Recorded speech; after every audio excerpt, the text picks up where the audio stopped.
When we got married, I thought he would be my man, partner, hero, lover, best friend, and soulmate for the rest of my life.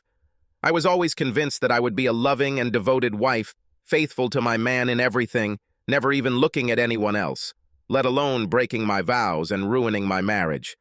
When I first saw him, we had been married for 8 years and were thinking about adding to our family.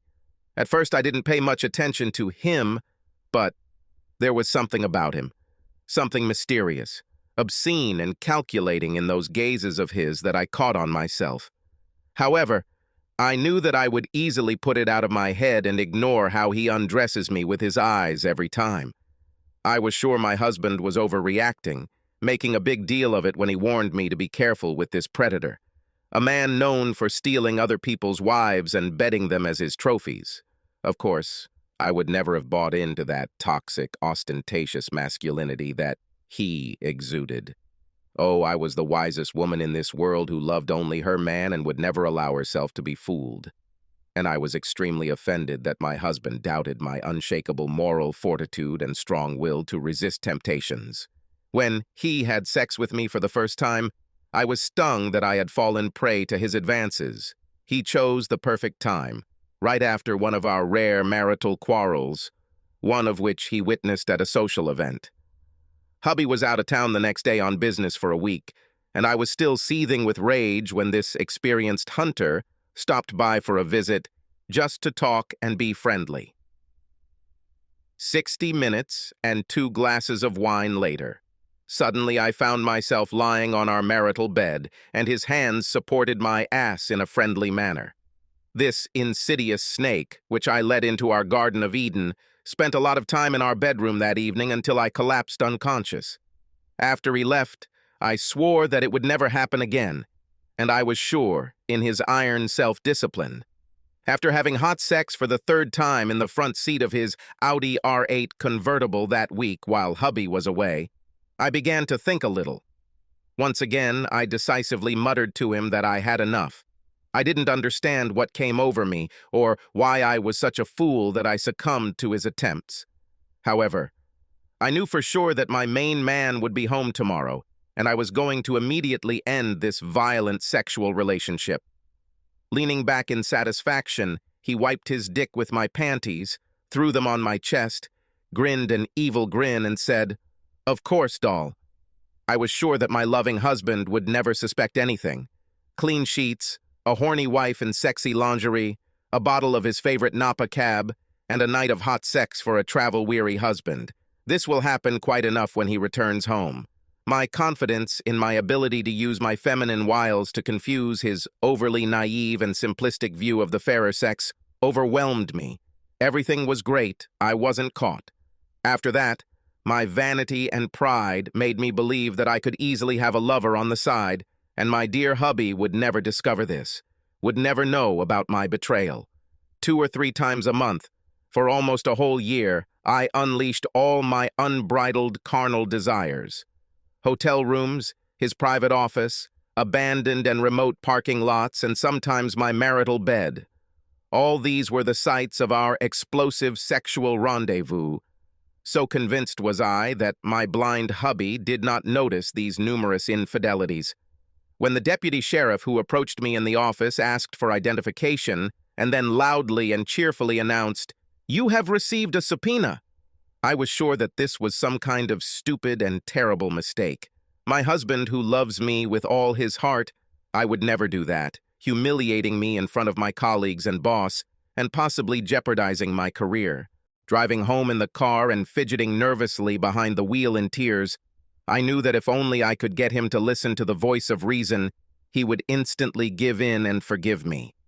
My confidence in my ability to manipulate and control him will, without a doubt, end this not very pleasant day with my victory.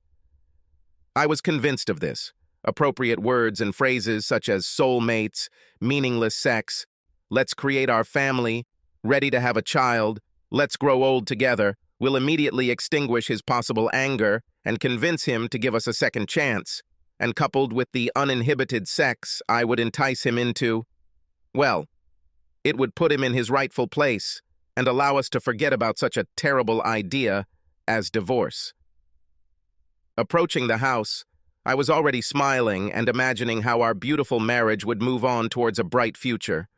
I was shocked, having heard from him detailed evidence of my infidelity after I thought that I was so careful, so smart, so pleased with my dexterity and resourcefulness. It turns out that my husband had known about my tricks for 6 months, but postponed showing the cards while he built his strategy and made plans. Of course, in no case I wasn't right when I said that we haven't had sex for more than 2 months. He said it was because he couldn't bear the thought of touching me while I was giving myself to the man he had warned me about. What nonsense!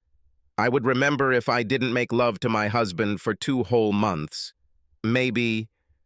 And of course, I passionately argued to my husband that no lover could persuade me to abandon my vows to be a faithful wife to my loving husband. I could not have been more convincing in my magnificent speech, even if I had my hand on the Bible while delivering it. What I was sure of was that he wouldn't have enough brains to track our perverted sexual adventures. But dozens of photographs were laid out on the table in front of me, black and white and color, which would instantly gather a bunch of likes on any adult website. This is simply impossible so that he has such evidence. No, no, no. There is no way my good and kind-hearted man would send all this information to family and friends, from my parents and siblings to longtime friends and acquaintances we knew in college. He would never subject me to such public shame.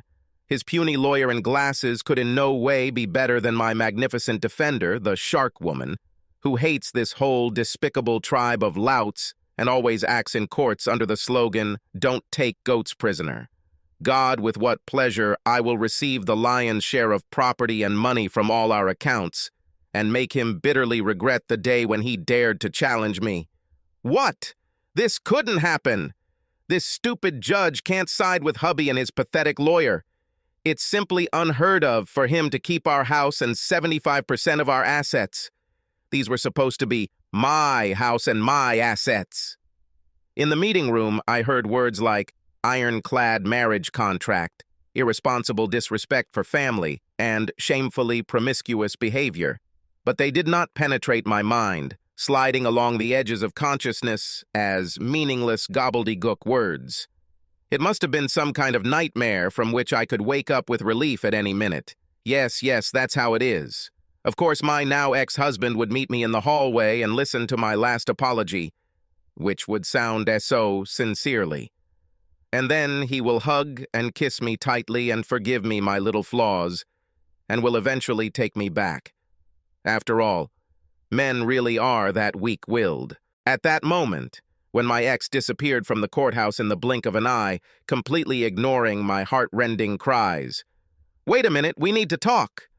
I was not taken aback, and soon called my lover to delight him with the news that I was moving in with him.